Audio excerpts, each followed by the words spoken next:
del Padre, del Hijo y del Espíritu Santo. Amén.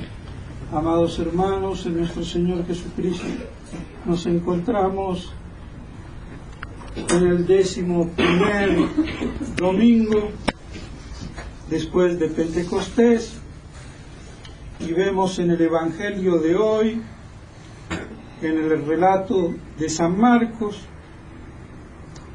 el milagro que nuestro Señor hace del sordomudo. Cuán lejos de la propaganda de la fe, por decirlo así, nuestro Señor no buscaba la propaganda, sino que vemos que lo retira del tropel de la gente, del gentío, lo lleva aparte y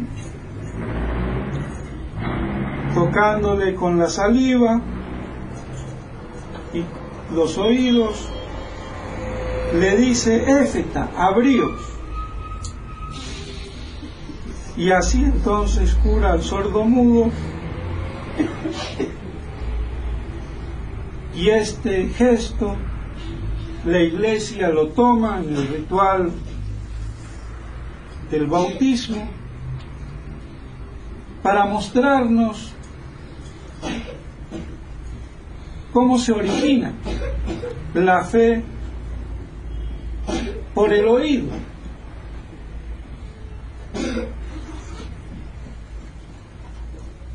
Vemos cómo nuestro Señor por eso prefiere la intimidad, la soledad, y no ante el gentío como un predesdigitador que buscaba el aplauso, la admiración de las personas, sino que buscaba el recogimiento. Y sobre todo en este acto, para demostrar cómo se genera la fe en nosotros, cómo van a creer si no hay quien predique y cómo van a oír lo predicado si no oyen, si estamos sordos. Y por eso lo toma la Iglesia, inspirada por el Santo Espíritu, en el rito del bautismo, para que veamos cómo la fe procede del oído de la palabra de Dios.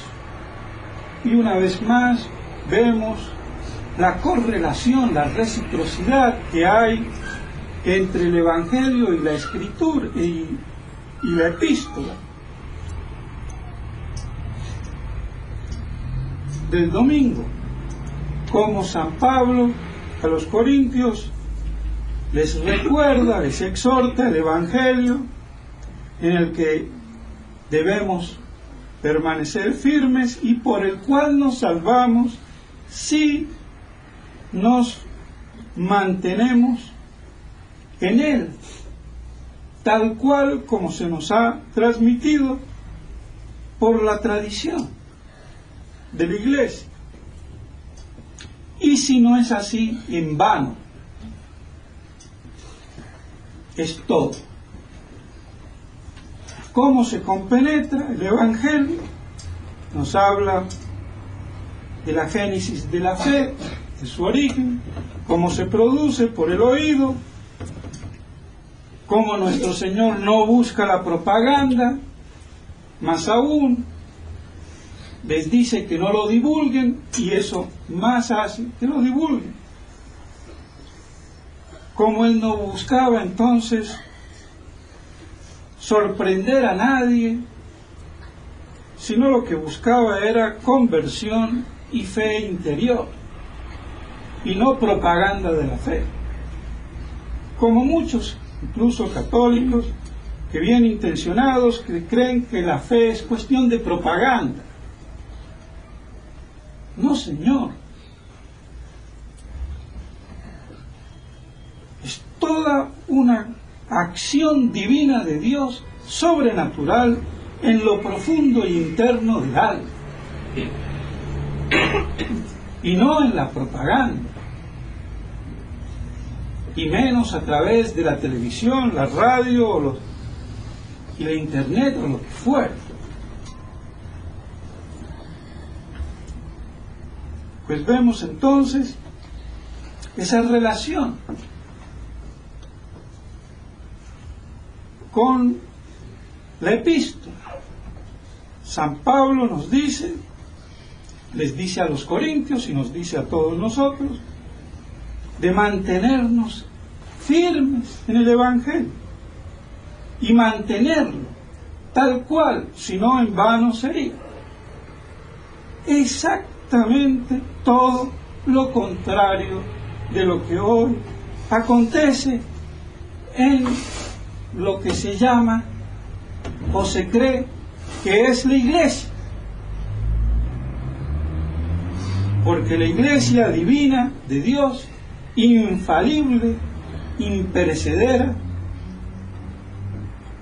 no puede existir ni subsistir en el error. Yo no digo ya la herejía y la apostasía, que es el colmo de los colmos y abominación de la desolación, sino en el error.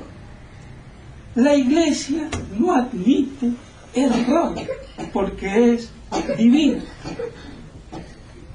Si en su íntima esencia la iglesia tiene error, no es divina, luego no es iglesia, no es de Dios. Y en razón de eso es que la iglesia es infalible. Luego, si hay error, allí donde hay error no está la iglesia y no está Dios. ¿Qué pasa con la iglesia? No sé, lo sé muy bien, pero quiero decir que cuando yo detecte el error, tengo que tener inmediatamente la reacción alérgica de que eso no es iglesia. Hay algo que no va, no es de Dios. Sin combinaciones, sin tergiversaciones ni explicaciones. Esa es la pureza inmaculada de la iglesia. ¿Y qué pasa con la iglesia si ese error se hace manifiesto, como vemos hoy desde hace más de 40 años? No queda otra solución. La iglesia reducida a un pequeño rebaño disperso por el mundo, sin pastores que lo dirijan, perseguidos. Y todos aquellos que digan, Señor, Señor, Dios, Dios, aquí está la iglesia, aquí está la autoridad de la iglesia, cero.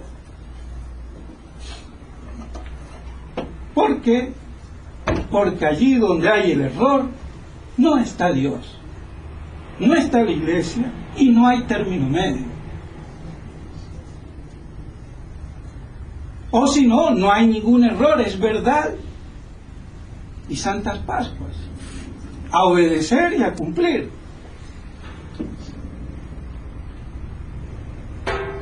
Pero cuando se ve que se manifiesta y se contrapone el error en materia de fe, es evidente que allí eso que se presenta como iglesia no es la iglesia, es una falsificación de la iglesia. Y si eso es general, es una apostasía. Y esa es, mis estimados hermanos, la triste realidad de hoy. Vivimos la magna tribulación y la gran apostasía de las naciones, de los gentiles que han abandonado la ley de Dios.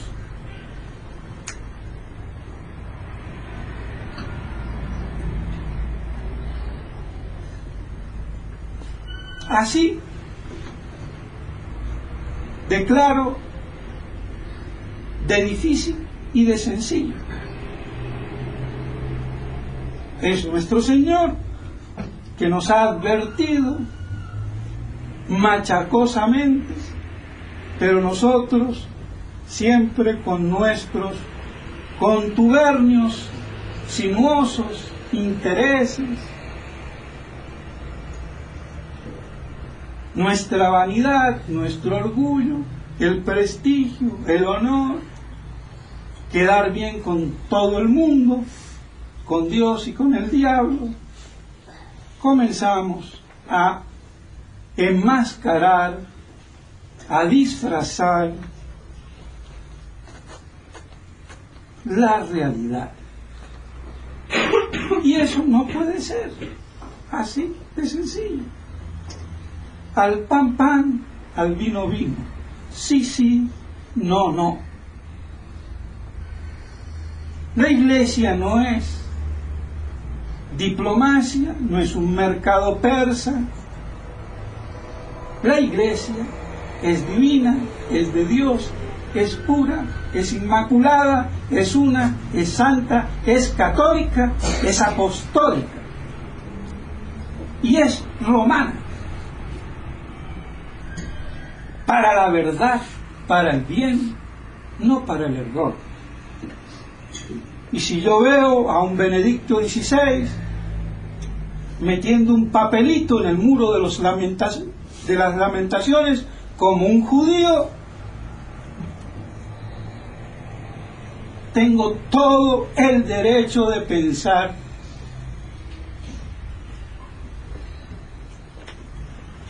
que hay una usurpación, una ilegitimidad, porque un papa no tiene nada que hacer en el muro de las lamentaciones de los judíos, a menos que sea judío, pero entonces que lo diga.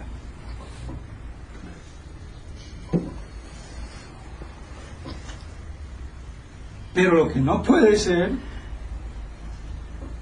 es que aceptemos esas situaciones y que son normales y que no pasa nada.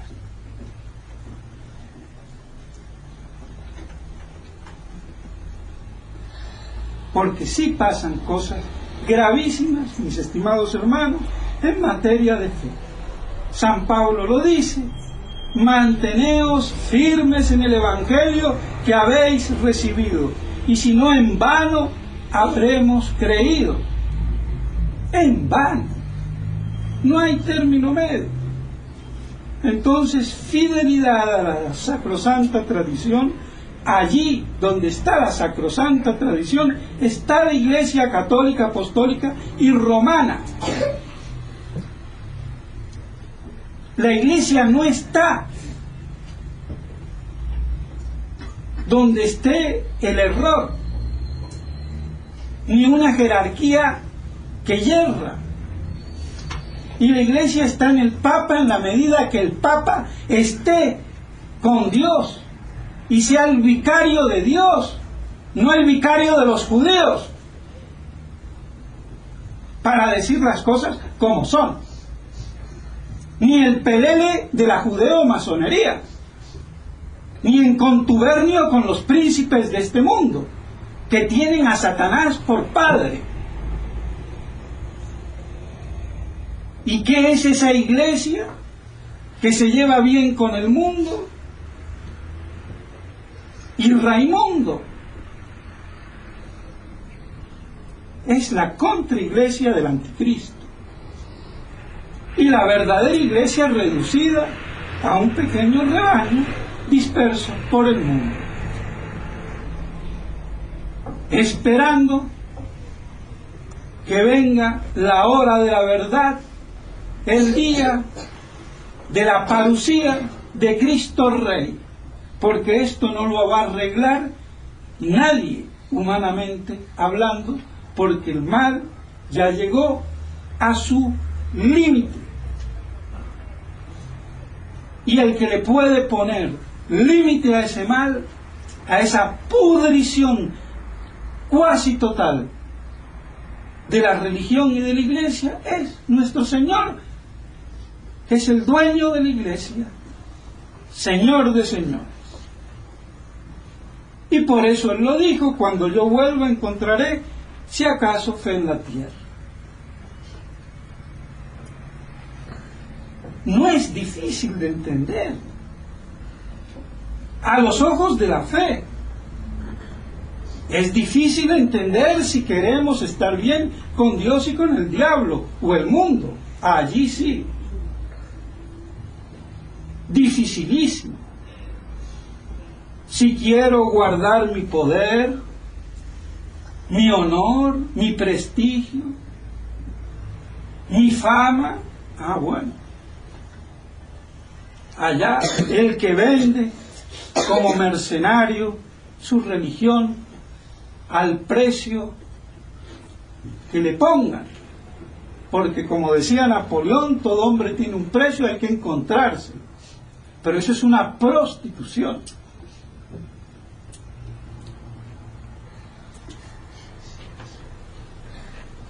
Y la iglesia necesita hombres incorruptos que no se vendan a ningún precio, porque Dios, la verdad, no tiene precio.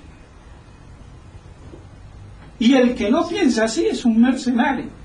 El sacerdote que no piensa así, el obispo que no piensa así, el cardenal que no piensa así, el religioso que no piensa así, es un mercenario. Y esa es la mentalidad que impera.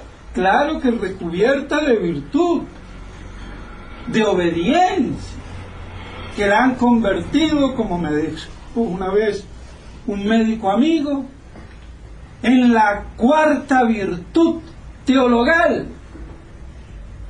Y le agrego yo, y no solamente la cuarta virtud teologal, sino que para colmo de colmos, la convierten en la primera de las virtudes teologales: obediencia. Y después fe, esperanza y caridad. ¡Qué bonito! Y error gravísimo, pero es así. Obedezca y se salva. Sí, sin fe o contra la fe. Cuando la obediencia es una virtud moral, no teologal. Y es una virtud que tiene como sujeto la voluntad, no la inteligencia. Si yo veo que es negro, no tengo que decir que es blanco por obediencia, sería tonto y estúpido. Lo más que puedo decir es que ando mal de la vista e ir al oculista. Pero no es la inteligencia. Y por ese voluntarismo de la concepción de la virtud de obediencia, convertida en cuarta y la primera de las virtudes teologales, es que pasan muchas cosas que hoy pasan bajo el imperativo de la autoridad, del principio de autoridad.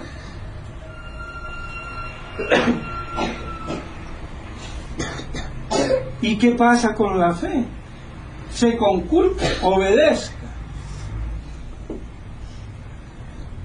Entonces la inteligencia se somete en contra de lo que es, y se convierte esa obediencia en una obsecuencia vil. Y eso es lo que pasa.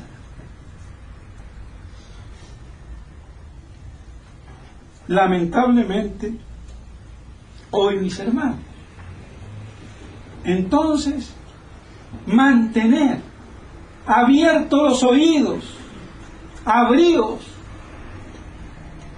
para oír la verdad, la palabra de Dios, el Evangelio.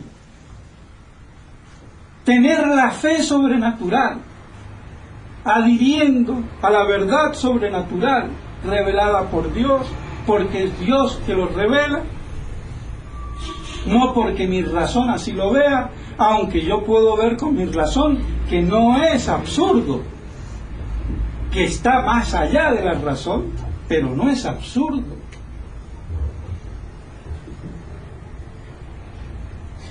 Y así mantenerme en la fe y obedeciendo a la verdad, no a los hombres que han claudicado, que han pactado.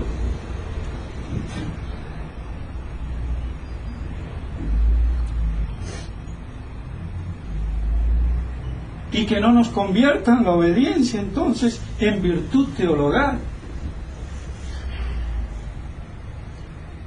Es un error, y menos en la primera virtud teologal, porque la obediencia es para la fe. Si yo no me mantengo en el Evangelio tal cual como ha sido transmitido, firmes, de nada habría valido creer, ser católico, haber sido bautizado, ser bueno, de nada, al infierno, sin fe. Claro está que necesito la gracia, pero para tener la gracia tengo que tener la fe, que es el fundamento.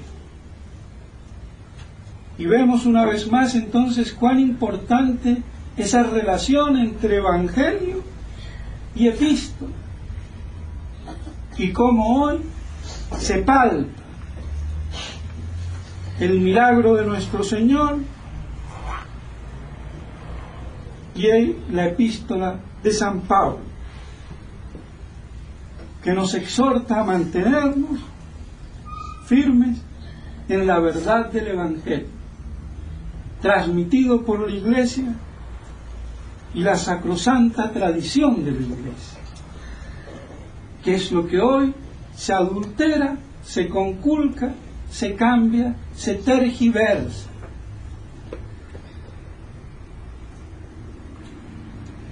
La tradición de la Iglesia no está en Vaticano II, como dice en Roma hoy.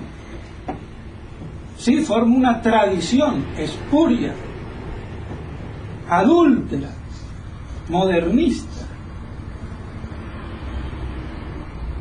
Pero no es esa la tradición de la Iglesia, que viene de su origen divino, de Dios, de Cristo y de sus apóstoles.